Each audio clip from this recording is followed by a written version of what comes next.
잠언이죠. 잠언 그리고 욥기 잠언까지죠. 오늘 아가서 전부터 하고요. 다음 주에 10편까지 하면 올라가겠습니다. 계속 진도는 나가고 있는데 뭐 남는 게 있나 본데. 남는 게 있어. 원래 그 콩나물 그런 얘기 많이 하잖아요. 콩나물 되고 물만 되고 좀 쭉쭉 빠지고 시간 지나보면 하나 있더라고. 그런 거 아세요? 계속 그려주고 그다음에 시간 지나보면 어느 순간 보면 쭉 하나 있더라고. 자, 시가서 아가서 하도록 하겠습니다. 우리 지금 시가서 5개 중에서 욥기, 잠언, 오늘 아가서, 전도서, 시편. 원래는 욥, 시편, 전도, 잠언, 아가 이런 순서로 되어 있는데요. 우리 성경이 왜 이 순서로 되어 있는지 아세요? 욥, 시편, 전도, 잠언, 아가 순서로. 이유는 간단해요. 두꺼운 순서로 했습니다. 우리 역사서는 역사 순으로 되어 있고 나머지 그 천지서들은 다 두께로 되어 있어요. 두꺼운 거 앞에 있고 얇은 거 뒤에 있고 또 신약 성경에 오면 서신서들이 있는데 서신서들도 마찬가지입니다. 바울이 13개의 편지를 썼는데 제일 두꺼운 게 제일 앞입니다. 그래서 두께의 순으로 이렇게 되어 있기 때문에 그거 감안해서 시기적인 거 감안해서 읽지 않으면 오해가 생깁니다. 욥기야 물론 이제 좀 다른 장르니까 두껍기는 시편이 더 두껍지만 이제 욥기는 그 형식이 좀 다르니까 얘가 좀 앞에 있는 것 같아요. 욥, 시편, 전도, 잠언, 아가 이렇게 되어 있는데 왜 우리는 지금 욥기, 잠언, 아가, 전도, 시편 이 순서로 강의를 하고 있습니다. 왜 그러냐면 잠언, 전도, 아가서가 솔로몬이 지었거나 솔로몬 시대를 배경으로 하고 있어요. 그런데 이 잠언은 대체적으로 이 젊은 어린 자녀에게 교육하기 위한 그런 내용이고요. 아가서는 청년의 사랑의 노래 이런 내용이고요. 그리고 전도서는 노년의 인생을 돌아보면서 인생을 회고하면서 쓴 내용인 것으로 그렇게 전체적으로 보입니다. 그래서 이 순서로 보고 그리고 시편은 양이 많으니까 다윗 때문에 대개는 다윗 아니면 다윗 시대를 배경으로 하고 있죠. 양이 많고 그래서 별도로 이 순서로 지금 강의를 하고 있습니다. 우리 욥기 잠언까지 했고요. 오늘 아가서 전도서 살펴보도록 하겠습니다. 아가서 읽어본 일이 있습니까? 아가서가 아마 주로 보면 뭘 보냐면 사랑은 죽음같이 강하고 이런 데 있잖아요. 그래서 그런데 한 번씩 보고 나머지 아마 이렇게 진중하게 살펴볼 일이 별로 없을 거예요. 그리고 읽어보면 뭐 좋은 얘기 같은데 뭔 얘기인지 잘 모르겠는 게 아가서입니다. 제가 그런 말씀 드렸어요. 구약 성경이 처음부터 지금 있는 것처럼 39권이 있었던 게 아니라 AD 90년에 얌니아 종교회의라는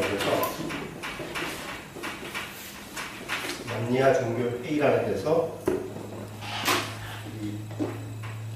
구약 성경이 확정됐어요. 그러니까 뭐 지금 기독교가 한 게 아니라 유대교가 한 거죠. 우리는 이제 유대교에서 확정되어 있는 구약 성경을 그냥 거의 그대로 받았어요. 거의 손댄 거 없고 약간 분리만 좀 되어 있고요.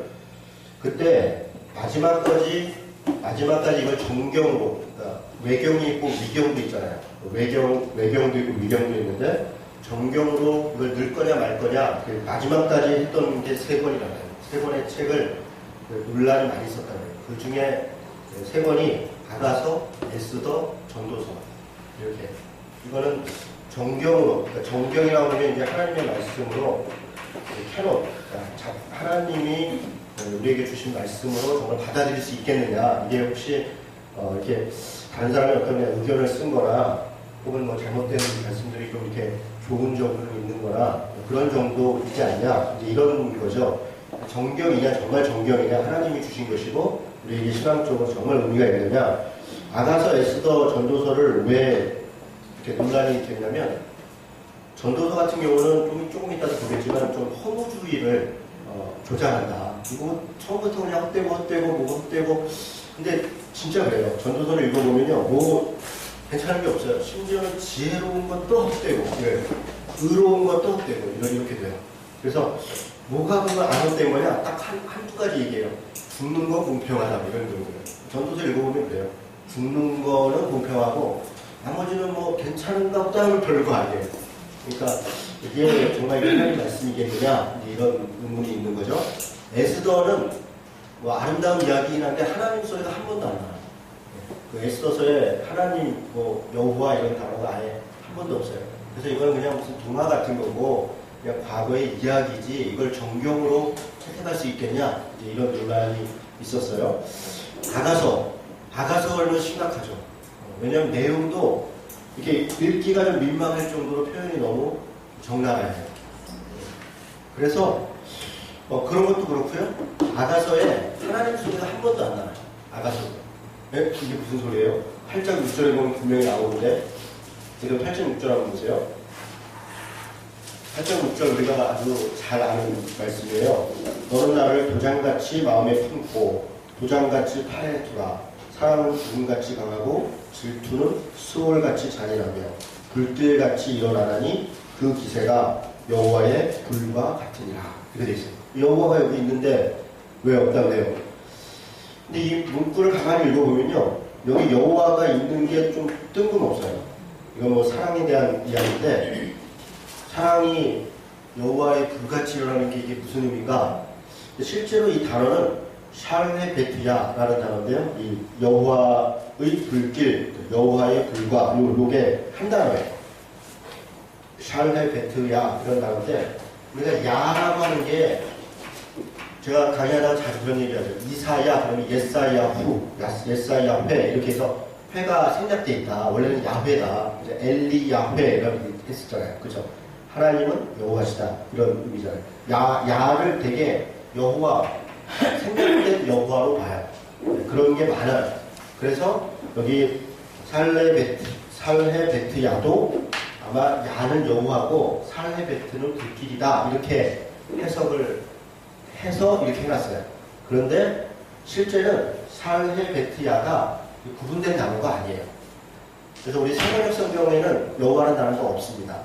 그리고 영어 성경도 NIV에는 여호와로 되어 있는데 KJV라고 가장 오래된 그 영어 번역 성경이 있어요. 훈정역 성경이라고 하는데 거기에는 여호와라는 단어가 없습니다. 그냥 이 살레베트야라는 말 자체가 그냥 불길이라는 거예요.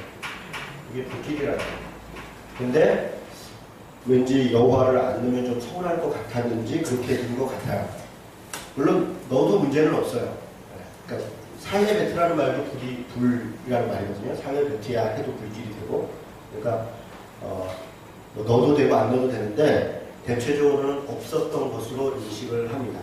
그러니까 아가서는 내용도 글쎄 천박하다 이렇게 아름답다 이렇게 아름답죠. 그런데 조금 이렇게 거시기하고 내용도 읽기가 좀 거시기하고 그리고 하나님 여호와라는 단어도 한 번도 없고 그래서 얌리안 정교회의에서 정경을 채택할 때 확증할 때 고민을 합니다. 아가서, 전도서, 에스더. 근데 뭐 너차너차해서 다 들어갑니다. 그리고 오늘 우리가 읽어보면 이게 잘 들어갔구나. 이런 또 생각도 들어요. 이 얌리안 정교회의 때 그 교부 중에 한 분이 그런 얘기를 했대요. 아가서야말로 이 성소 중에 성소, 그러니까 다시 얘기하면 지성소. 그러니까 우리 성소가 있으면 이렇게 돼 있잖아요. 여기 회막이 있고 여기를 성소라 그러고 여기를 지성소라 그래요. 그래서 여기는 아무도 못 들어가잖아요.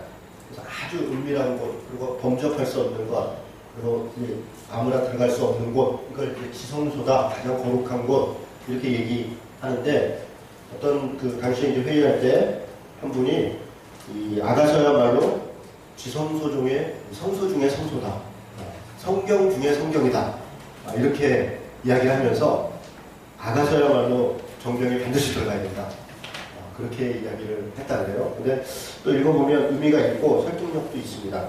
그러니까 내용 자체가 그래서 그런지요. 하여간 이 아가서는요 유대인들도 성인식을 하기 전에는 혼자 못 읽게 했어요. 그런 책이 몇 권 있습니다. 호세아, 그리고 아가서 이런 것들은 왜냐하면 표현이 너무 적나라해서 애들이 읽기에 부적합하다. 그래서 이건 부모의 지도에 의해서 우리 TV 같은 데 보면 이제 19세를 하면 부모의 시청 지도가 필요합니다. 그래서 부모가 지도하고 볼 수 있다고 부모의 지도에 의하여 봐야 된다. 뭐 이런 거겠죠. 그래서 실제로 성인식 이후에 읽도록 했습니다. 그게 아가서의 내용입니다. 자, 아가서 다시 펴놓으시고요. 자, 아가라고 하는 말 이름이 우리 한글로 보면 이게 이상해요. 아가, 애기서 같잖아요. 그래서 이제 그런데 아가라는 말이 이게 제가 이 한자를 써놨는데요. 빼어난 노래 이런 뜻이더라고요. 빼어난 노래. 아가. 노래 중에 노래. 쉬루 하시루 그랬는데 뭐뭐 중에, 그래서 우리 성경에서 뭐뭐 중에 뭐 이렇게 하면 가장이라는 거예요. 가장. 그래서 뭐 성소 중에 성소 이러면 지성소고 안식일 중에 안식일 그러면 대속죄일이고 이런 식이에요. 그러니까 뭐뭐 중에 뭐 이런 식으로 성경에서 표현하는 것은 가장 그렇다 이런 거예요. 노래 중에 노래다 이런 거는 제일 훌륭한 노래다 뭐 이런 얘기겠죠. 그런 노래이고요. 열왕기상 4장 32절에 보면 솔로몬이 노래를 1005개, 1005개를 지었으며 이렇게 돼 있어요. 그러니까 그런 표현이 있어요. 솔로몬이 지혜로워서 잠언을 뭐 수천 개를 얘기했고 또 노래를 1005개를 지었으며, 그러니까 1005개의 솔로몬이 지은 노래 중에서 하나가 여기서 가요. 나머지 1004개는 어디로 갔나 모르죠. 네, 그만큼 솔로몬이 지은 노래 중에 가장 아름답고 의미가 있는 노래일 것이다. 이렇게 인식을 합니다. 형식은 어떻게 되어 있냐면요. 문학적 형식은 오페라 같이 되어 있습니다. 오페라. 이거 뭐 읽어보면 안 그런 것 같은데 무슨 오페라예요? 오페라 같이 되어 있습니다. 그러니까 제가 이 뒤에 보면 그 오페라 구성 구조에서 톰슨 주서, 제가 옛날에 톰슨 주서 되게 좋아했는데 요즘은 톰슨 주석이 안 나와요. 무슨 이렇게 저작권 문제가 있었는지 요즘 아예 안 된다고요. 그래서 톰슨 주석이 안 나오는데요. 제가 한동안 톰슨 주석을 갔었어요. 거기에는 오페라 구성식 구조 분석을 이렇게 아예 해놨어요. 어디서 어디까지는 신부가 한 노래다. 그리고 어디서 어디까지는 신랑이 불렀고, 그리고 어디는 이제 합창을 했고, 신랑과 신부가 교차이라는 거는 신랑 한번 부르고 신부 한번 부르고 또 친구들이 다 함께 합창하고. 근데 이렇게 보면 진짜 그런 것 같아요. 그리고 그렇게 듣고 보면 이게 정말 노래구나 이렇게 보입니다. 그래서 오페라 형식이고요. 등장인물은 솔로몬이 있고요. 그리고 술람미라는 여인이 나와요. 술람미. 이 술람미라는 이름이요. 이 술람미라는 말이 두 가지로 해석할 수가 있는데, 첫째는 수넴 여인이라 이렇게 수넴이라고 하는 수넴이라고 하는 지역의 여인이다. 이렇게, 그러니까 어원을 따서 보면 그럴 수 있다는 거예요. 그다음에 두 번째는 이 술람미라는 말도 이 샬롬에서 온 말이에요. 샬롬. 평화. 그러니까 솔로몬도 샬롬에서 온 말이에요. 솔로몬도 샬롬에서 파생된 말이고, 솔로몬도, 술람미도 이 어미, 어근 뭐 그러는데, 어근이 이 샬롬하고 에서 출발해요. 그래서 여기서 유치해서 무슨 얘기를 하는 거냐면, 솔로몬의 여인이다. 그러니까 이 말 자체가 솔로몬의 여인이다. 그러니까 다시 말해서 실제 인물이 아니라, 그러니까 솔로몬이 그냥 가상으로 어떤 이렇게 자기가 이렇게 사랑하는 혹은 사랑했으면 하는 그런 여인을 두고 아름다운 노래를 지은 것이다. 이렇게 이제 해석할 수 있다는 거죠. 뭐 그럴 수 있어요. 수넴 여인으로 보든 솔로몬의 여인으로 가상 여인으로 보든 어쨌든 여인이에요. 남자는 아니니까 뭐. 그래서 등장인물은 솔로몬이 있고 술람미가 있고 또 뭐 여자들이 갑자기 일선 처녀들이 막 이렇게 한번 등장, 목자들, 또 성순찰하는 자들, 여인의 오빠들 뭐 이렇게 해서 잠깐 등장하는 인물들이 있습니다. 아가서에 대한 전통적 이해는 한 4가지 정도로 볼 수 있는데요. 첫째로는 이제 유대인들은 솔로몬이 사냥을 갔다가 술람미라는 양을 치는 처녀를 데려왔다.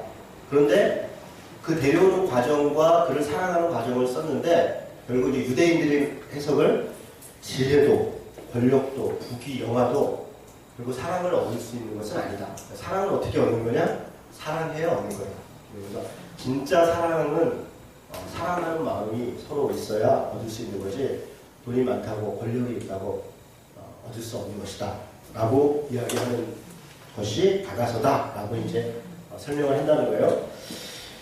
그 다음에는 이제 아까 말씀드린 것처럼 솔로몬이 가상적으로 이상적인 여성상을 그려놓고 잠언으로 하면 현숙한 여인 정도 되겠죠.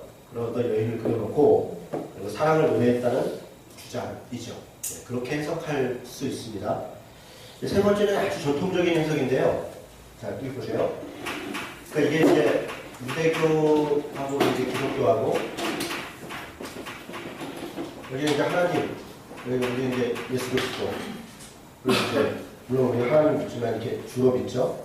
그러니까 이거를 소위 영적으로 해석해야 되는 거예요. 아가서 자체를 읽어봐서는 이게 뭐가 이렇게 좀 거시기 한 거예요. 그러니까 이거를 소위 영적으로, 이건 깊은 의미가 있다. 그 깊은 의미가 뭐냐? 하나님이 이스라엘을 사랑하는 것을 비유로 설명한 것이다. 이렇게 얘기하면 다 되는 거예요. 그리고 예수 그리스도가 교회를 혹은 성도를 사랑하는 것을 비유로 얘기한 것이다 라고 설명하는 게 전통적인 방식입니다. 그렇게 설명하면 이게 성경이 되고 거룩하고 또 은혜도 되고, 그렇게 읽으면 또 감사하고, 그렇죠. 그래서 성경 읽을 때 소위 이렇게 알레고리적 해석이라고 그러는데요. 구약 성경에 나와서 뭐 포도주 뭐 이런 거 나오면 그냥 다 예수 그리스도 피로 해석하는 거예요. 네. 그리고 뭐 하여간 뭐 웬만한 건 다 십자가고요. 나무 비슷한 거 나오면 다 십자가예요. 다 이건 예수님에 대해서, 복음에 대해서 얘기하고 있다. 이렇게 구약에 그냥 모든 건 다 십자가, 모든 건 다 예수 그리스도 이렇게 하면 편해요. 속도 편하고 해석도 편하고 듣는 사람도 은혜가 되고 다른 사람도 이단이라고 안 그러고 좋아요. 그런데 다 그렇지 않아요. 다 그렇지 않아요. 그러니까 지나치게 하나의 그 목적을 가지고 목표를 주고 해석을 하면 뭐 그렇게 해석이 틀린 건 아닐 수 있어도 진짜 의미를 발견하기는 어려워요. 그래서 어쨌든 유대교에서 하나님이 이스라엘 사랑하고 예수 그리스도께서 교회를 사랑하는 것으로 대체적으로 해석을 합니다. 마지막은 그냥 사랑이라는 거예요. 사랑. 사랑의 이제 에로스적 사랑이죠. 우리 이제 사랑이라고 하는 단어를 얘기할 때 헬라어로 여러 가지가 있다고 그러잖아요. 아가페, 뭐 필로스, 뭐 파토스, 에로스. 그래서 이걸 구분을 해요. 예를 들면 이제 아가페는 하나님이 사랑이다. 하나님의 사랑. 그리고 파토스는 우정이다. 우정. 그리고 필로스는 하나님의 사랑은 아니지만 그 정도의 버금가는 뭐 부모의 사랑 정도 되는 거다. 에로스는 그냥 남녀의 사랑이다. 그래서 사랑 중에 사랑은 아가페의 사랑이다. 그런데요, 그래서 그걸 가지고 예를 들어서 이제 요한복음 21장에 예수님이 베드로에게 나타나서 내가 나를 사랑하느냐, 주께서 나를 사랑하시는지를 아시나이다. 그때 예수님은 아가페를 얘기했는데 베드로는 필로스라고 대답을 했다. 또 이렇게 그러면서 점점 이렇게 했다. 이런 해석을 하는데 틀렸어요. 아가페, 필로스, 에로스 이런 게요, 성경 전체적으로 보면 막 섞여나가요. 하나님과 사랑을 할 때도 에로스로 표현할 때가 있어요. 네. 그리고 그냥 일반적인 사랑을 얘기할 때도 아가페로 얘기할 때가 있어요. 그러니까 꼭 그거를 구분해서 그렇게 뾰족하게 쓰지 않아요. 그런데 해석하는 분들이 뾰족하게 해석할 뿐이에요. 물론 아가페의 사랑이 큰 사랑인 건 맞죠. 그러나 꼭 반드시 그렇지는 않죠. 거기에는 어떤 인식을 가지고 있냐면 아가페라고 하는 이런 사랑은 되게 숭고하고 에로스적인 사랑은 별로 이렇게 우리가 숨겨야 되고 우리가 추구하지 말아야 될 그런 사랑으로 인식하는 전제를 가지고 있는 거죠. 그런데 그렇지 않아요. 에로스적인 사랑은 불륜이 아닌 거예요. 그렇죠? 잘못된 사랑이 아닌 거예요. 하나님과 이스라엘 혹은 예수 그리스도와 교회의 사랑의 모형이에요. 제가 지난주에도 이렇게 주례를 하면서 이런저런 이렇게 살펴보니까 정말 가정이야말로, 부부관계야말로 하나님과 우리들 간의 사랑의 모형이에요. 그러니까 가정이 우리가 천국의 모형이라고 그러잖아요. 교회가 그렇고 가정과 교회가 천국의 모형 혹은 천국이 돼야 된다라고 하는 것은 정말 진실된 것입니다. 그래서 가정이 남녀가 이제 부부가 사랑하지 않고 결혼을 했거나 뭐 옛날에는 뭐 사랑해서 꼭 결혼한 건 아니죠. 부모가 전제해 주니까 그냥 결혼했죠. 근데 그냥 뭐 헤어질 수 없어 살았다 이렇게 뭐 그럴 수 있지만 그냥 그렇게 그냥 계속 살았어요. 그러면 사실은 참 불행한 거예요. 마음이 서로 안에 불편함이 있어요. 정말 그 상대방을 사랑하려고 노력하고 진실한 사랑으로 발전하려고 서로 간에 노력하는 것 정말 중요해요. 여러분 우리가 이제 사랑에 대해서 오해가 하나 있어요. 왜냐하면 사랑은 완결된 형태라고 생각하는 거예요. 완결된. 무슨 얘기냐면 사랑은 그 자체로 고귀하잖아요. 거룩하잖아요. 그러니까 누군가를 사랑한다. 그것은 완전한 신뢰. 그러니까 이 신뢰와 사랑은 사실은 같은 거예요. 같은 거. 신뢰의 끝. 정말 저 사람이 내가 너무너무 신뢰. 정말 신뢰. 그걸 사랑한다는 얘기예요. 예. 신뢰의 끝은 사랑이고 사랑의 끝은 신뢰예요. 신뢰와 사랑은 같은 거예요. 내가 저 사람을 사랑한다는 거를 어떻게 알 수 있냐? 내가 저 사람을 정말 사랑하냐? 신뢰하냐? 네, 달려있어요. 뭐 조그만 것만 해도 의심하고 이렇게 뭐 누가 옆에만 있어도 그냥 불안하고 뭐 집착하고 이건 사랑이 아니에요. 집착이기도 하고 뭐 기타 등등이죠. 신뢰하죠. 신뢰가 높을수록 사랑이 있어요. 그런데 사랑을 완결로 본다는 건 뭐냐면 완전한 신뢰를 본다는 거예요. 사랑하면 다 됐다라고 생각하는 거죠. 근데 그렇지 않아요. 무슨 말씀 드리냐면 사랑도 줄고 사랑은 늘어요. 사랑은 줄기도 하고 사랑은 자라기도 해요. 우정하고 비슷한데요. 친구 관계에 정말 이렇게 죽고 못 사는 친구가 있는데 한 몇 년 떨어져 있다 만나면요. 반갑긴 되게 반가운데 되게 서먹서먹해요. 그러니까 같이 공유하고 있는 것들이 별로 없어서 어느 정도 얘기하다 보면 별로 할 얘기도 없고 되면 해줘요. 그러니까 우정이라는 것도 잘하고 또 줄어요. 그 친구가 늘 그렇게 신뢰가 있는 게 아니에요. 서로 노력하는 거예요. 서로 이 친구 관계 속에서 노력할 때 그 우정이 자라죠. 우정이 줍니다. 사랑도 마찬가지예요. 남자들이 이제 저도 이제 그런 실수를 많이 했는데 결혼하면 이제 끝났다 이렇게 생각을 해서 자바론 고기에 무슨 밑밥을 주냐 뭐 이런 게 정신이 있어요. 그런데 그렇지 않죠. 사랑은 표현하지 않으면 줄더라고요. 같이 사는데도 점점 사랑이 식더라고요. 표현하지 않아요. 표현하고 사랑한다고 얘기하고 사랑을 보여주고 말로 얘기하고 그런 게 사소하지만 사랑한다는 것을 계속 이렇게 표현하고 인정하고 하는 것이 필요해요. 사랑이 잘하고 사랑이 줍니다. 사랑에 대한 오해죠. 완결되어 있다고 생각하는 건데 그렇지 않죠. 부부관계에서 어떻게 우리가 더 사랑할 수 있을까요? 사랑을 더 자주 표현해야죠. 사랑스러운 행동을 하려고 애써야죠. 우리 이제 청년들이 결혼 어떻게 하면 좋은 사람을 만나요? 제가 연애 강의를 잘합니다. 제가 각종 이성교제 강의와 결혼 강의를 굉장히 잘합니다. 교회당은 연애당이다. 제 강의죠. 그리고 데이트는 기술이다. 데이트는 기술이에요. 네, 그거를 그냥 그냥 뭐 같이 있으면 좋지. 그거 아무 생각 없는 애들이에요. 그러면 안 돼요. 이제 남자든 여자든 매력이 있어야 돼요. 매력이 있어요. 매력적인 사람을 사랑하게 됩니다. 그건 당연한 거예요. 그 매력은 사람마다 다를 수 있어요. 뭐 세속적으로 볼 때는 돈키호테인 거죠. 돈 많고 키 크고 호감, 태도 좋고 태는 뭐 테크닉인데 뭐 그렇게 그런 거예요. 그런 사람들을 좋아하는 거죠. 그럴 수 있어요. 근데 그게 다 나쁘냐? 그렇지 않습니다. 호감을 갖는다는 것은 내적 조건도 있는 것이고요. 내적인 품성도 있는 것이에요. 그런데 내적인 품성도 자신이 더 개발해야 되고요. 자신의 장점을. 그리고 외적인 부분에 있어서는 호감도도 높이려고 노력을 해야 돼요. 그냥 뭐 나는 나야. 나 자체를 사랑하지 않으면 사랑하지 않아. 혼자 살아야죠. 자신을 사랑할 수 있도록 자신이 노력해야 돼요. 양손이 마찬가지입니다. 자매를 만났는데 여자가 아니라 그리스도의 군사야. 맨날 만날 때마다 하는 말이 이러는 거예요.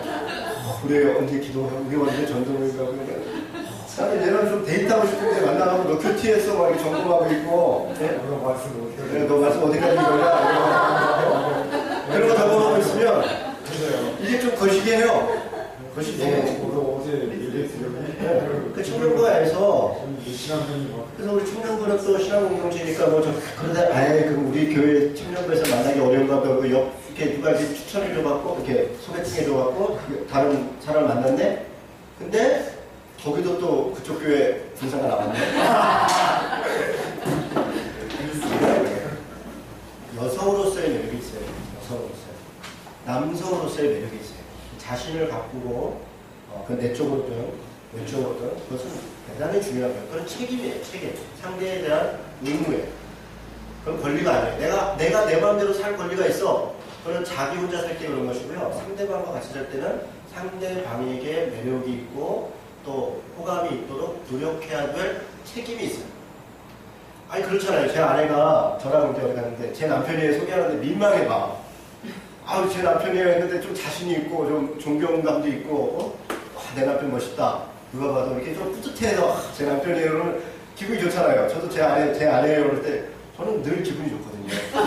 누가 내 아내 얘기를 좀 알아봐 줬으면 저 여자가 내 아내인데 왜 아무도 안 알아줄까? 제 아내였으면 그 제 아내라는 걸 알 때 제가 더 돋보일 수 있어요. 저는 제 아내를 볼 때 그게 늘 고맙죠. 저 사람이 제 아내구나. 남자는 얼마나 훌륭할까? 그런 거죠. 저 목사님의 아내는 얼마나 훌륭한 여자일까? 목사님도 이렇게 훌륭한 이런 거죠. 왜냐 매력이 있으면 상대방도 존중을 받죠. 그러니까 사랑은 그런 것이에요. 사랑은 제가 에로스 사랑의 절정을 이 얘기를 하다가 그런 건데 우리가 아가서를 꼭 소위 영적으로 해석할 필요가 없습니다. 영적으로 해석하는 거야 뭐 우리가 잘하죠. 묵상하면 하면 되는데 에로스의 사랑을 아름답게 표현한 것이다. 그 자체로 좋아요. 그 자체로 좋습니다. 여러분 노래방 가서 우리 크리스찬들 중에 꼭 찬송가 부르고 복음성가 부르려고 하는 사람들이 있어요. 권사님 노래 부르고 다시는 같이 안 갑니다. 저도 안 가요. 저 싫어요. 저하고 노래방 가서 그런 짓 하시면 절대로 안 가요. 그때는 같이 노는 거예요. 아름다운 노래가 있죠. 재밌는 노래가 있잖아요. 옛날에 우리 가요 부르고 뭐 하면 무슨 사탄이 어제에 막 갖다 태우고 그랬었어요. 저도 한번 갖다 태우고 그랬었어요. 어렸을 때. 지금 그랬으면 참 안 그랬을 건데 그때는 왜 그렇게들 했는지 몰라요. 아름다운 영화를 산을 가고 영화를 보고 또 좋은 음악을 듣고 하면 좋은 거예요. 좋은 겁니다.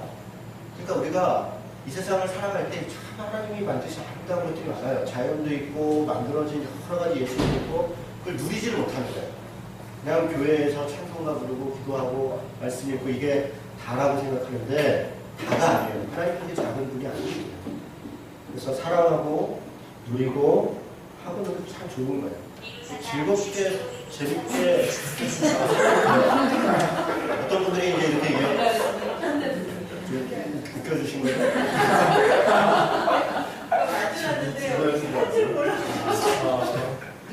나중에 한번 만져드리세요. 말로 안 나오게요.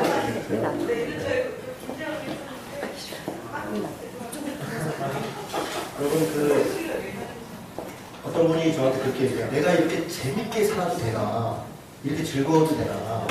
하나님 앞에 좀 죄송스러운 거 같다. 이런 얘기를 하세요. 그 내가 걱정도 팔자다. 걱정도 팔자죠. 즐겁고 감사하고 좋은 거죠. 그리고 내가 부족하다 생각하면 더 하면 되는 거죠. 그렇죠? 즐거운 걸 줄이고 기쁜 걸 줄이고 뭔가를 더 해야 된다.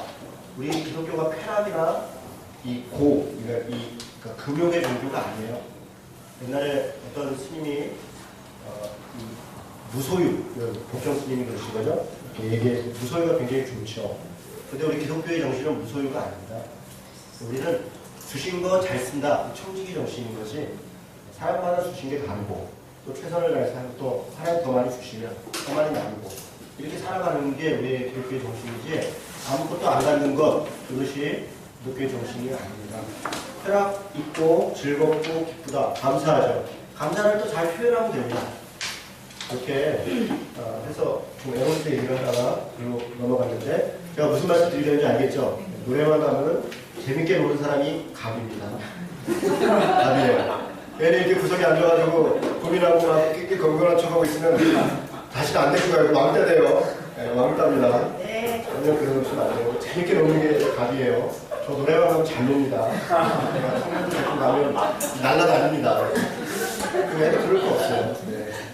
무슨 말 이해가 되시죠? 네, 자, 가겠습니다. 아가서에 대한 이해를 했고, 구조를 좀 살펴보겠습니다. 1장부터 2장 7절까지는 사랑을 구하는 내용에 대해서 대체적으로 있는 것 같고요. 만남과 헤어짐, 2장 8절에서 3장 5절까지. 그래서 막 찾아다니고 막 그래요. 네, 그런 내용이 있고요.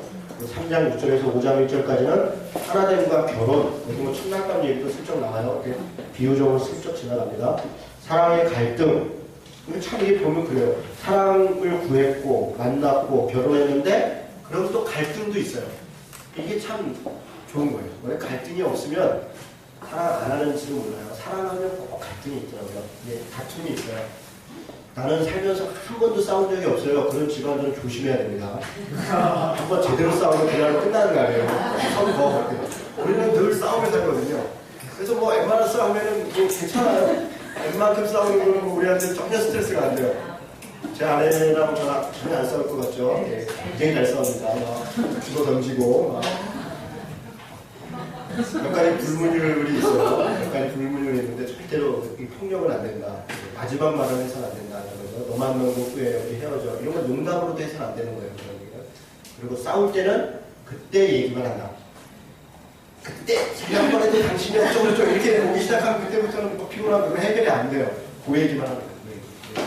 그 얘기. 그리고 각방해서는 안 된다.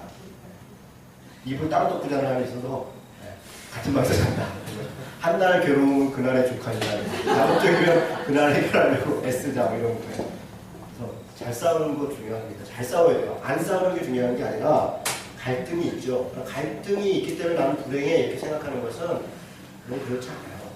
교회도 마찬가지입니다. 교회는 맨날 좋습니까? 목사 보면 뭐 맨날 좋아요. 어느 날 보면 아우 저거 화상 저거 그런 거예요. 그 뒤에서 막 씹는 거죠. 목사님이랑 좀 거시기하지 않나요? 제가 들으면 기분 나쁘니까 안 듣는 데서 하는 거죠. 네, 안 듣는 데서. 그런 거죠. 그런 거예요. 근데 그게 이해가 돼요. 내 욕하면 죽어 이렇게 하면 왜 어떻게 생겼어요? 내 욕할 수도 있는 거예요. 서로. 있는데 그게 욕했다고 끝난 게 아닙니다. 사랑하는 마음이 있는 거예요. 그게 더 발전합니다.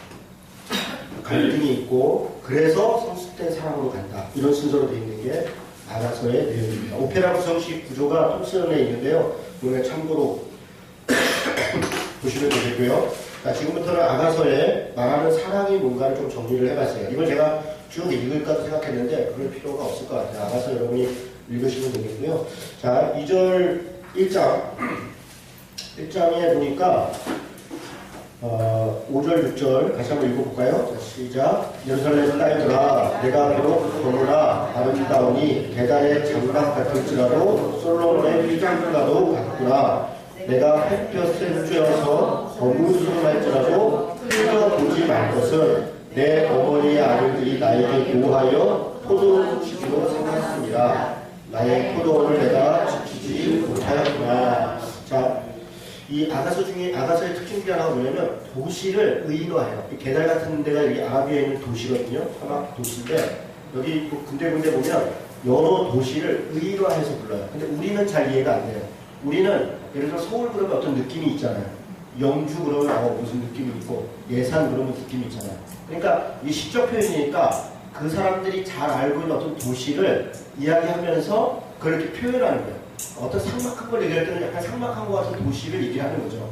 그래서 의인화해서 그런 식으로 표현을 합니다. 그래서 우리가 이거를 하나하나 다 설명하려면 시간도 많이 걸고 그럴 필요는 없어요. 그 대충 그런 느낌인가 보다. 그러니까 우리가 이 아가서뿐 아니라 시편으로 된 걸 우리가 다 정서적으로 이해 못하는 거는 우리하고 정서가 달라요. 배경이 달라요. 그래서 시적 어려니까 우리의 정서에 맞는 명변의 약산 진담을 했고 이렇게 했대요. 사뿐히 지려밟고 가시옵소서. 이거는 전 세계 사람들이 죽어도 몰라요. 무슨 진담이 사뿐히 지려밟고 가, 지려밟는 것도 뭐야. 그건 우리만 아는 정서예요. 아주 애틋한 그런 게 있잖아요. 그 진달래꽃 같은 거. 그러니까 그런 게 영어로 번역이 되고 그 정서가 이해된다면 노벨 문학상은 우리 거죠. 노벨 값이 별게 아니에요, 사실은. 그 사람들의 정서에 맞는 것들이 거예요. 그래서 어쨌든 자, 이 계단이 뭐 그런 거고요. 자, 여기 보면 내가 걷다. 그러니까 계단이라는 지역이 아라비아 사막 지역인데 이 여인이 아마 좀 이렇게 흑인 쪽에 가까운 그런 여인이었던 것 같아요. 그러니까 흑인이고 또 신분도 낮고 일하는 사람이고 그런데 솔로몬은 왕이고 지혜롭고 권력이 있고 이런 사람이 사랑을 했다는 거예요. 사랑은 이런 것이다. 한계를 뛰어넘는 것이다. 사랑. 여러분 우리가 저는 이제 우리 이제 교회 집사님들이 이제 안 그랬으면 좋겠다 싶은데 결혼할 때 정말 이 아이 우리 자녀들 결혼할 때 사랑하는 사람 만나 그냥 오케이 해주세요. 그 조건을 너무 따지는 더 피곤한 게 우리 장로님, 권사님, 목사님, 딸, 자녀들 결혼할 때 정말 피곤해요. 뭘 따지는 게 많은지. 사랑 교육을 초월한다. 사랑을 설교하고 사랑을 가르치는 사람들이 사랑을 너무 조건적으로. 정말 그래요. 우리 제가 신학교 다닐 때 이제 농담처럼 이제 성골, 증골 이런 게 있어요. 목사, 장로, 자녀는 성골이에요, 성골. 우리 같은 평민들은 절대로 그 자녀들과 결혼을 못해요. 뭐 그래야 세습도 하고 자녀들이 다 그러니까 똑같이 그래 무슨 귀족 지방처럼. 그리고 이제 장로 자녀이고 뭐 신앙 좋아 안수 집사람이 친구일 좀 되고요. 저 같은 사람은 이제 6두푼도 안 되는 거죠. 진짜 그래요. 그래서 그런 돈 많은 장로님, 권사님 딸내미 한 명 잡아가지고 그래서 마치 의사들 뭐 검사들이 돈 많은 여자를 해서 뭐 병원 하나 차린다 이런 아이들 똑같이 있어요. 정말 부끄럽잖아요. 그러니까 우리가 뭘 가르치는 사람들인데 뭘 신앙하는 사람들인데 그러니까 우리의 삶이 우리 신앙이에요. 내가 고백하는 게 내 신앙이 아니라 내가 내 자녀를 시집 보낼 때 내 아이를 장가 보낼 때 그때 자기 신앙이에요. 그게 자기 신앙이에요. 말로 하는 이제 신앙이 아니에요. 어떤 사람을 만나고 어떻게 해요? 어떻게 인정해주고 내 아이가 어떤 일을 한다고 할 때 야 그거 야 남들 보기 창피해 왜 그런 일을 해? 그런 게 아니라 너 한번 해봐라. 그럴 수 있는 거 그게 신앙이에요. 정말 그래요.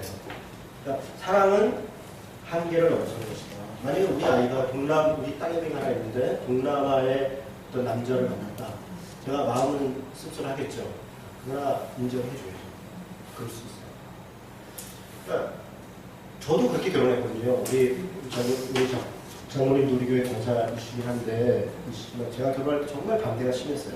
장난이었어요. 지금 여러분 보면 저 정도 목사님은 괜찮은데 누가 반대를 해? 제가 요즘은 좀 괜찮은 것 같은데요. 옛날에는 참 그랬어요. 제 아내가 워낙 훌륭해서 제가 봐도 반대했을 거예요. 제 아내는 4년제 대학을 나왔고요. 제가 졸업식 때 갔더니 그 과도 아니고 그 인문대학교 전체에서 1등을 했어요. 4년 내내 1등을 한 번도 안 놓쳤대요. 나 깜짝 놀랐네. 그런 사람이. 저는 전문대 중퇴에서 군대에 가가지고요. 그때 병장 때 말뚝 박아서 중사하고 있었어요. 키도 제가 작잖아요. 제 아내는 또 미인이에요. 제 아내 아시는 분 알겠지만 깜짝 놀랍니다. 이런 여인을 어떻게 되나. 그럼 딸 가진 부모 입장에서는 제가 뭐가 마음에 들겠어요. 그럼 어느 날 이제 와서 자네 어떻게 살려나 그러는데 제가 믿음으로 살겠어요. 뭐 할 건가? 제가 그때는 꿈이한테 간사하는 게 꿈이었거든요. 목사는 목사고 선교사는 선교, 간사는 뭔가요? 뭐 하나부터 열까지 마음에 안 드는 거예요. 더군다나 저는 공소농구였어요. 그때는 그게 해제가 안 됐었어요. 뭐 좋은 조건이 하나도 없는 거예요. 저희 집안에도 그렇고 하여간 돈이 있나 인물이 괜찮나 키가 크나 학벌이 좋나 뭐 무슨 미래가 보장이 되나 아무것도 없는 거예요. 저라도 반대하죠. 당연히. 반대하는 심정이 이해가 되죠. 그런데 꼭 그게 다가 아니라는 것을 알게 돼요. 결혼하고 뭘 할 때 하여간 사랑은 국경을 넘더라고요.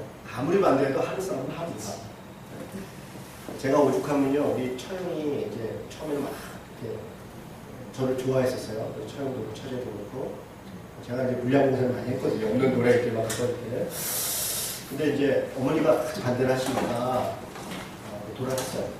어머니가 화가 안 나왔대요. 그래서 이제 우리 조카가 그때 이제 인큐베이터에 막 어려웠대요. 제가 병원을 갔어요. 근데 병원을 갔는데도 인사도 안 받는 거예요. 제가 병원을 갔는데도 안 했다. 그래서 제가 기다렸다가 만나가지고 제가 얼마나 독한 얘기를 했냐면 우리 집은 이 사람하고 나는 반드시 결혼합니다. 결혼해서 민망하지 않을 정도만 반대하십시오. 나중에 후회하신다. 내가 너무 화가 나서 우리 반드시 결혼할 건데 안 볼까 하고 할 거 아니면 나중에 봐도 안 민망할 정도로 반대하시는 거예요. 그때 이후로 조금 태도가 달라지셨어요. 결혼할 수도 있겠구나 이런 생각이. 사랑은 한계를 넘어서는 것입니다. 종교는 어떨까요? 신앙이 다르죠. 신앙이 달라도 결혼할 수 있습니다. 제 처제가 지금 쌍둥이 아빠가 안 믿는 친구예요. 그런데 뭐 처음에 만났을 때는 그런 거 생각 안 하고 막 좋다고 만났죠. 그러다가 어느 날 그 처제가 심각하게 고민하기 시작한 거예요. 결혼해도 될까? 그래서 저한테 이제 한번 상담을 하더라고요. 그래서 제가 아내한테 당신이 처제를 만나라. 내가 그 사람을 만나겠다. 그래서 뭘 확인하냐면 사랑하냐고 물어봐요. 절대로 이 사람 아니면 안 되겠냐고 물어봐라. 그러니까 저도 가서 이제 만났어요. 그러니까 제 아내가 뭐라 해야 되니까 처제가 사랑한대. 그래. 나도 만나보니까 사랑해. 그래서 제가 그 친구한테 얘기를 했어요. 신앙은 강요할 수는 없다. 그러나 노력은 해야 되지 않겠냐. 사랑하는 사람을 위해서 배려할 수도 있지 않냐. 아니야. 그래서 결혼을 하기 전에 하고 결혼하고 얼마까지는 그래도 교회를 한번 같이 나가볼 생각이 있냐. 그럴 마음이 있대요. 오케이. 제가 결혼해도 된다고 했어요. 결혼했어요. 그리고 실제로 노력을 많이 했어요. 정말 많이 노력을 했어요. 지금도 우리 교회도 가끔도 오죠? 저는 그럴 수 있다고 생각합니다. 사랑은 인종, 종교, 국경 다 뛰어넘는 것입니다. 사랑은 한계를 넘는 거죠. 남의 얘기 들으면 다 아름다운 얘기, 그런 아름다운 사랑이 있었구나 하는데 자기들은 그렇게 하고 싶어 하지 않는 거죠. 근데 우리가 예수를 믿는다는 것, 신앙생활 한다는 것은 그 뛰어넘어가는 삶을 살아가려고 하는 것이에요. 나중에 자녀들 할 때 또 혹은 나는 초반에 결혼해서 이렇게 살아가고 있는 사람이 있다면 생각을 바꾸십시오. 그런 거 없습니다. 내가 바꾸면 한계를 넘어 사랑을 할 수 있습니다. 자, 1장 9절 한번 볼까요? 1장 9절에 보니까 내 사랑아 내가 너를 바로의 병거의 준마에 비하였도다. 이 바로의 병거의 준마, 이 사랑을 지금 그렇게 표현하는 거예요. 2장 2절에 보니까 내 사랑은 가시나무 가운데 백합화 같다. 그 다음에 또 밑에 보니까 숲풀 가운데 사과나무 같다. 여러분 이 표현들이 어떠세요? 이게 되게 멋있는 표현들이에요. 바로의 병거의 준마. 그러니까 바로 그러면 애국 그러면 이 기마병이 표거든요. 군사력으로. 그 중에 준마 가장 빼어난 말과 같이 내 사랑이 다 이렇게 고백하는 거고, 가시나무에 백합화. 가시나무들이 다 있는데 그 중에 한 송이 백합화 같이 이게 있다는 거예요. 군계일학이라는 얘기죠. 군계일학. 그 다음에 숲풀 가운데 사과나무 같다. 아무것도 먹을 게 없는데 오로지 사과나무가 있어서 그거 다 따먹었거든요. 그런 이 표현이죠. 무슨 얘기입니까? 서로에 대해서 눈이 뒤집히는 거예요. 집중하는 거. 남이 보면 뭐 그러거나 말거나 상관. 내가 볼 때 정말 사랑은 내가 볼 때 사랑스러운 거예요. 그런데 이건 고백돼야 돼요. 뭐냐? 다른 사람이 예를 들어서 좋은 사람이 왜 선남 사람이 얼마나 많아요. 우리 지금 잘생기고 멋있고 돈 많고 실력 있고 사람이 얼마나 많아요. 근데 늘 보면 내 남편, 내 아내가 부족한 거죠. 뭐 누구에 비교해보면 세계 최고는 아니잖아요. 내 여자가, 내 남편이. 누구하고 비교하면 늘 부족한 거 아니에요. 그런 생각에 사로잡혀 있으면 늘 불행한 거예요. 내 아내가 최고다. 내 남편이 최고다. 누가 물어봐서 다시 이 남자랑 결혼할 거야? 그럼. 저 사람하고 내 남편이 최고. 너 콩깍지 씌웠구나. 콩깍지 씌운 거예요. 콩깍지를 안 씌웠을 수도 있어요. 콩깍지 씌운 척 하는 게 사랑이에요. 그게 상대방이 그 얘기를 들을 때 그게 지혜로운 거예요. 지혜로운 게 뭐가 지혜로운 거였어요? 내가 잘난 척 해봐야 소용없어요. 상대방이 그것을 이해하도록 하는 게 그게 중요한 거예요. 그게 지혜로운 거예요. 사랑은 집중이다. 집중이다. 2장 6절 그가 왼팔로 내 머리를 고이고 오른팔로 나를 안는구나. 예루살렘 딸들아 내가 노루와 들사슴을 두고 너희에게 부탁한다. 내 사랑이 원하기 전에는 흔들지 말고 깨우지 말라. 이게 참 너무 아름답죠. 잠들었다는 거예요. 팔로 그거 아프니까 왼팔로 뗐다가 오른팔로 뗐다가 하는 것 같아요. 노루도 조용히 하고 속도 조용히 깨우지 말라. 뭐 여러 가지 해석할 수 있겠지만 배려하는 거죠. 안심, 배려. 사랑은 그런 것이죠. 잠들어 있는데 이건 잠만 자. 하루 종일 그냥 팔 자질 펴지가 잠이라고 그냥 잘 자도록 또 도와주고, 야 조용히 해, 엄마 자, 엄마 주무셔. 우리 집에서는 엄마 아빠 주무시면 애들은 초주군입니다. 감히. 저희 집에서는요, 애들이 우선이 아니에요. 이건 애들 우선으로 사는 부부치고 행복한 부부가 없습니다. 부모가 우선인 거예요. 부모. 당사자가 우선인 거예요. 내 남편이 우선인 거고 내 아내가 우선인 거예요. 우리 먹을 거 좋은 거 나오잖아요. 일단 엄마 아빠가 먼저 먹어요. 날짜 없어요. 애들 먹고 남은 거 그런 거 없어요. 우리 집은. 딱 아빠 거, 엄마 거, 딱 그 다음에 애들 거. 엄마 주무신다. 그날 뭐 떠들어다가 주는 거예요. 이것들이 지금 뭐냐? 뭐해? 하지 마. 하지 마. 그거 중요하냐. 엄마 아빠 배려하고 관심. 근데 아이들이 그걸 알아요. 그건 아니에요. 사랑은, 자, 2장 10절부터 한번 볼까요? 나의 사랑하는 자가 내게 말하여 이르기를 나의 사랑, 나의 어여쁜 자야, 일어나서 함께 가자. 표현 너무 좋죠? 겨울도 지나고 비도 그쳤고 지면에는 꽃이 피고 새가 노래할 때가 이르렀는데 비둘기의 소리가 우리 땅에 들리는구나.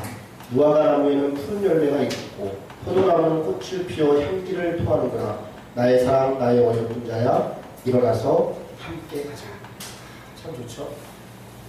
같이 가는 겁니다. 사랑은 동행하는 것이고 함께 가는 것이고 같은 길을 가는 겁니다. 원튼 원치 않든 결혼한 부부는 같은 길을 가는 겁니다. 같은 길을 가면서 맨날 불편하고 싸우고 하면 서로 피곤한 거예요. 한 세상 사는데 지금 사는 거 결정 난 건데 돌릴 수도 없잖아요. 제가 보니까 여기 우리 집사람들 중에 돌릴 수 있는 분이 별로 없어 보이는데요. 웬만하면 안 돌릴 거면 내 마음을 바꾸자. 내 마음을 바꿔야 행복합니다. 내 마음을 바꾸고 이 사람이 최고다 생각하고 살아있으니 감사하다. 그럼 사는 거예요. 그럼 감사하다. 살면 같이 동행하는 것 좋습니다. 자, 4장 7절로 보겠습니다. 4장 7절. 나의 사랑, 너는 어여쁘고 아무 흠이 없구나. 저는 이 표현 보고 깜짝 놀랐어요. 왜 흠이 없겠어요? 그죠? 왜 흠이 없겠어요? 흠이 없구나. 덮어주는 거죠. 모른 척 하는 거죠. 네. 내 남편과 내 아내의 흠은 제가 제일 잘하는 거예요. 제가 사실은 이 목사 설교할 때 제일 불편한 게 저희 교회에서 제가 처음에 6명이서 우리 가족, 그러니까 내 아내, 저희 장로님, 그리고 젊은분들, 청년 하나 이렇게 이제 교회를 시작했거든요. 설교를 할 때 얼마나, 제가 원래 설교를 꽤 잘했거든요. 옛날에. 제가 청년 때요. 청년부 설교하고 그러고 저는 이렇게 원래 원고도 잘 안 쓰고 이렇게 몇 개 딱딱 쓰고 그냥 굉장히 열정적으로 설교하는 편이었어요. 제 아내가 제 설교, 그런 설교나 강의를 되게 좋아했어요. 남자답고 감격 있고 그냥 스마트하고 그냥. 근데 제가 이제 설교를 하는데 못하겠는 거예요. 왜냐면 이게 다 보이는 거야, 한 명 한 명이. 제가 뭐라고 얘기하면 아내 눈치가 보이는 거예요. 뭐라고 얘기하다 보니까 장모님이 계신 거예요. 우리 집에 애들이 못 딱 앉아있는 거예요. 아빠, 이거 쳐다보는 거 같은 거예요. 야, 정말 못하겠더라고요. 그래서 나중에는 제가 내가 설교하고 나서 이게 뭔 얘기를 했나. 그래서 한번 아내한테 내가 진짜 요즘 설교 때문에 고민이다 그랬더니 아내가 그래요. 내가 봐도 좀 이상하대. 막 이렇게 박력도 없고 뭐 자신감도 없고 그래. 왜 그러냐 그래서 몰라. 그때 아내가 이제 조언해 준 게 써라. 풀텍스트로 다 써서 하라고.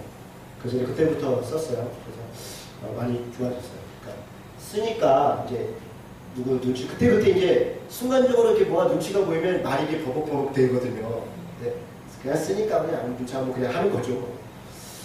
조언을 받았는데 아내, 가족 이런 사람들이 제일 잘 알죠. 허물을 뭐 얘기하면 아이고 지나잖아 이런 생각이 왜 안 들겠어요. 그런데 덮어주는 거. 그 결정적인 거 아니면 그럴 수 있다. 그럴 수 있다. 이렇게 해주는 거죠. 자, 2장 16절 보겠습니다. 2장 16절 아까 다시 돌아갔죠. 예. 내 사랑하는 자는 내게 속하였고 나는 그에게 속하였도다.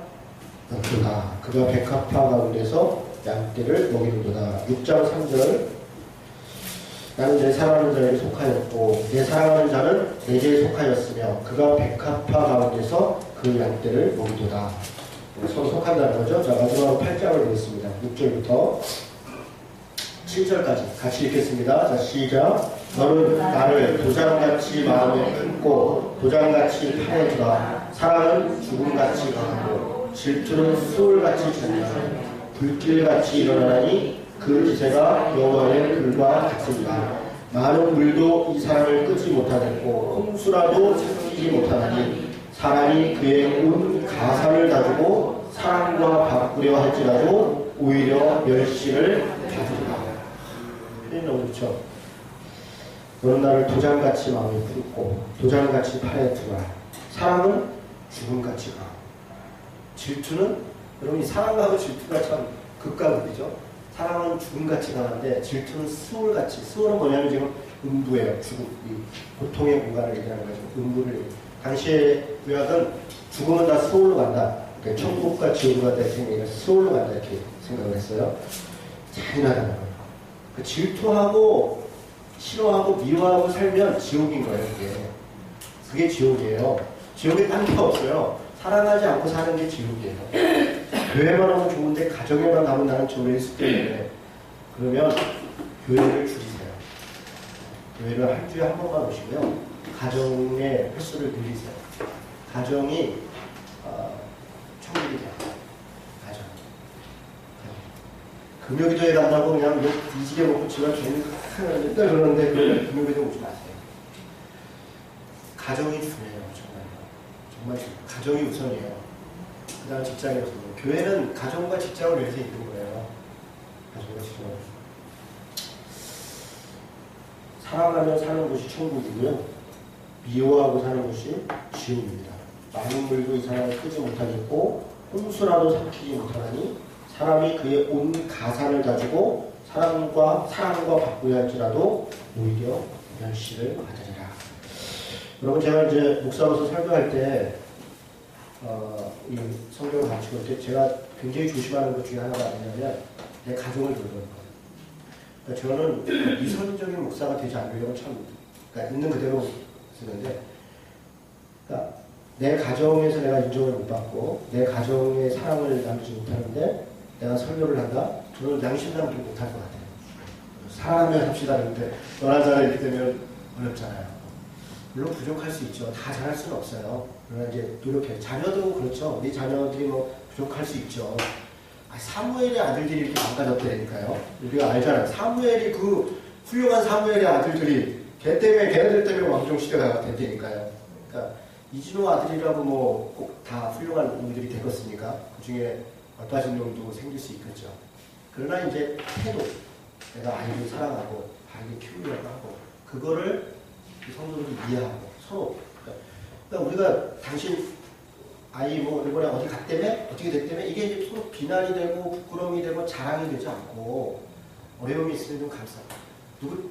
내가 지금 누구 집사람이 집 나갔다. 그러니까 내가 그럴 줄 알았어. 얘 했다니 그 나오더라고. 그 집사람이 맨날 말하는 거 봐. 아유 그래. 그러면 안 돼요. 그죠? 얼마나 가슴 아픈 일이에요. 집 나갈 때. 그럼 어떻게 누구 잘 됐대요. 뭐 이게 우리 이놈은 야 누구 집사람이 맞으려면 어땠대는 걔 교회 가기 싫어해요. 말하고 잘 되면 기뻐해주고 어려운 일이 있으면 같이 도와주고 사랑이거든요. 그럼 이제 그런 사람 남녀간의 좀 오늘 와가사를 통해서 어떤 걸 생각할지 모르겠는데요. 결론 사랑하며 갑시다. 여러분 그 가정 사랑하시면서 하시도록 하겠습니다. 잠깐 쉬었다가 저도 하겠습니다.